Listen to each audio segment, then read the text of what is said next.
Genesis 6, verse 4.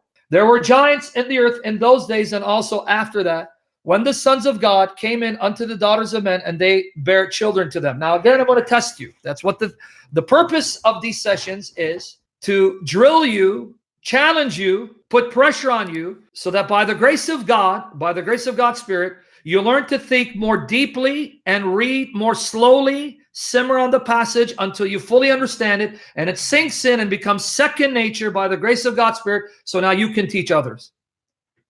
Genesis 6:4. I don't know if you caught it. Okay. It says, now there were giants in those days, and then afterwards. There were giants in those days, and then afterwards. First question for every one of you. When it says there were giants in those days, what days is the author referring to? The days leading up to the flood. The days before the flood. The days leading up to the flood. But then it says there were giants before the days of the flood, and then after that. So there were giants after when? When were there giants? Before the flood, and then it says after that. After when?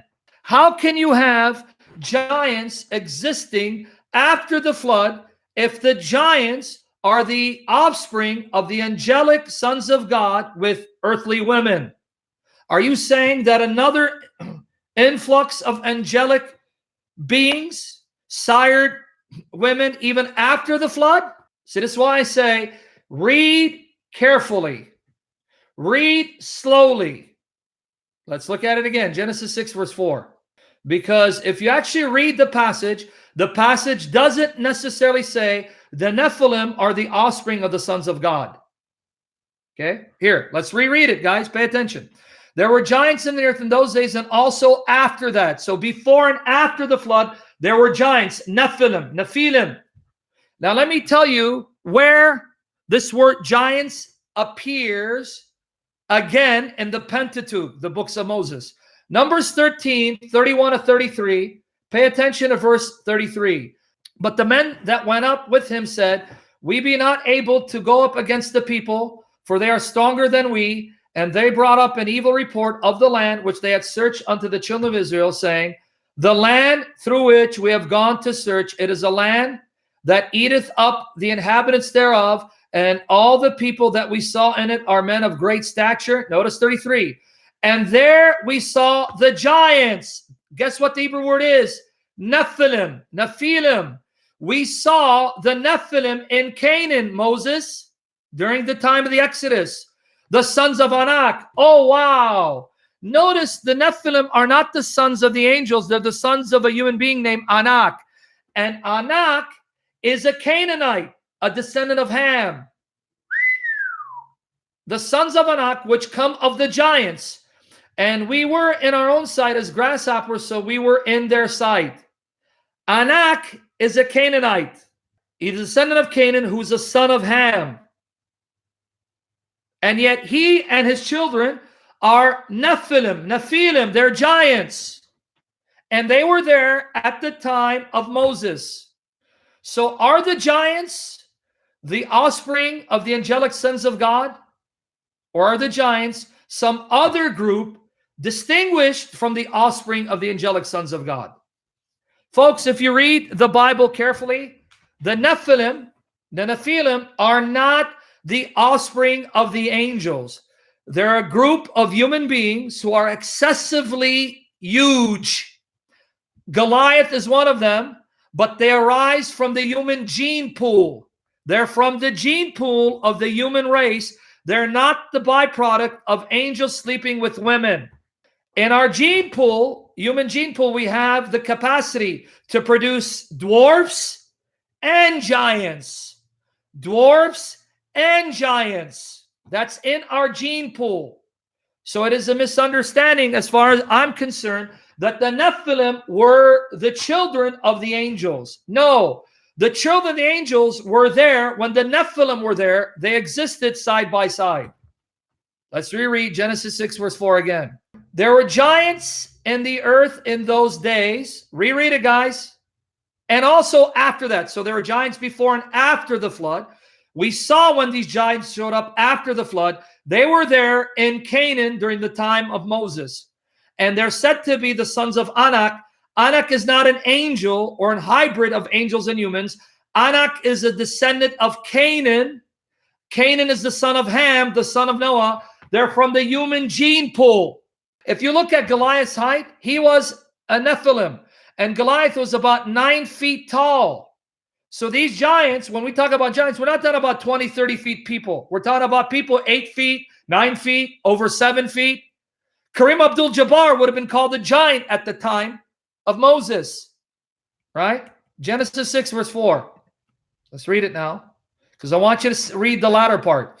There were giants in the earth in those days, and also after that, when the sons of God came into the daughters of men, and they bare children to them, the same became mighty men, which were of old, men of renown. Did you catch it? It did not say the Nephilim are the children that the woman bore to the sons of God. It says the giants were there when the sons of God had children born to them. Do you see? There are 2 groups in Genesis 6. The children of the sons of God, which the woman bore to them, and the Nephilim. They're not the same group. Though some people read them as if they are. Reread it, you'll see there are 2 groups. Sons of God, the children that the woman bore for the sons of God, and the Nephilim. 2 groups. Now, some can read it as if the Nephilim are the children of the sons of God. Or, if you read it carefully, the Nephilim were there when the sons of God had children by women. And then the reference to the Nephilim, the same became mighty men, which are of old, men of renown. That can also be taken in reference to the sons of God. But notice, it says they became men of renown. Much like you have a Hercules. In fact, forget Hercules. That's the Greek mythology. For the Assyrians, Gilgamesh. Gilgamesh's mother was a goddess, and his father was a human priest. The priest of the goddess, I believe, Ninurga. That was her name. Going by memory now. Don't condemn me if I'm wrong. Did you know that? And Gilgamesh is said to be the 5th king of Uruk after the flood. So Gilgamesh was a mighty man of renown. He is renowned for his exploits. Why? Because he had supernatural potencies, because it was believed that his mother was a goddess that slept with her human priest. Do you guys noticing the pattern here? All these ancient civilizations having stories of hybrids from gods, goddesses, and humans, and a flood story, because these stories are not fake. They're not fairy tales. They're based on historical events that these cultures then embellished and blew out of proportion. What more proof do you want that these events took place and the Bible is historically accurate than the fact that even among Indians, India, Greeks, Mesopotamians, you have these stories circulating. And you see the demonic influence and intent behind these stories. Notice that these cultures took these gods and goddesses as divine figures worthy of their worship and their fear and devotion. Precisely what we'd expect fallen, rebellious angels to do. Mislead people from the true God. Even comics have them. What do you think comic books are but a modern form of ancient myth?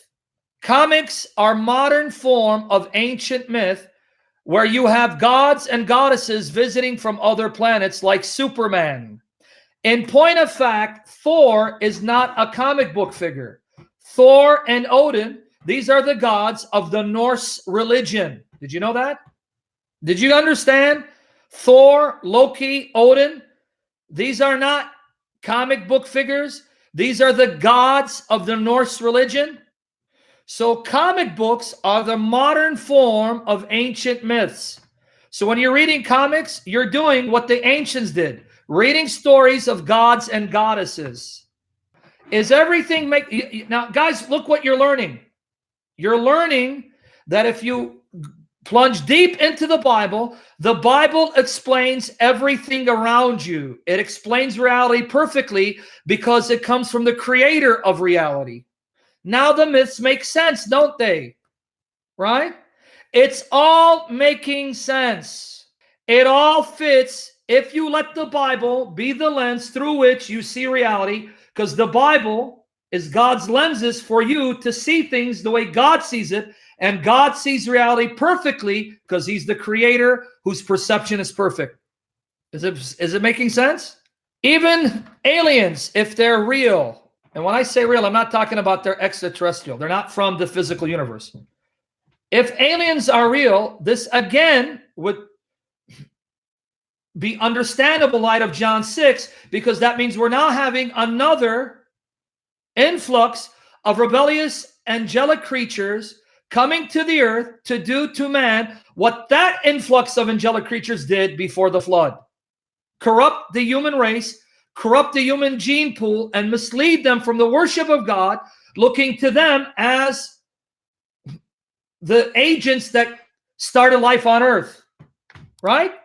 You see, if you understand the Bible and plunge the depth of the Bible and ask the Holy Spirit to allow you to understand it correctly and absorb it and live it out, it will help you make sense of everything that's taking place around you.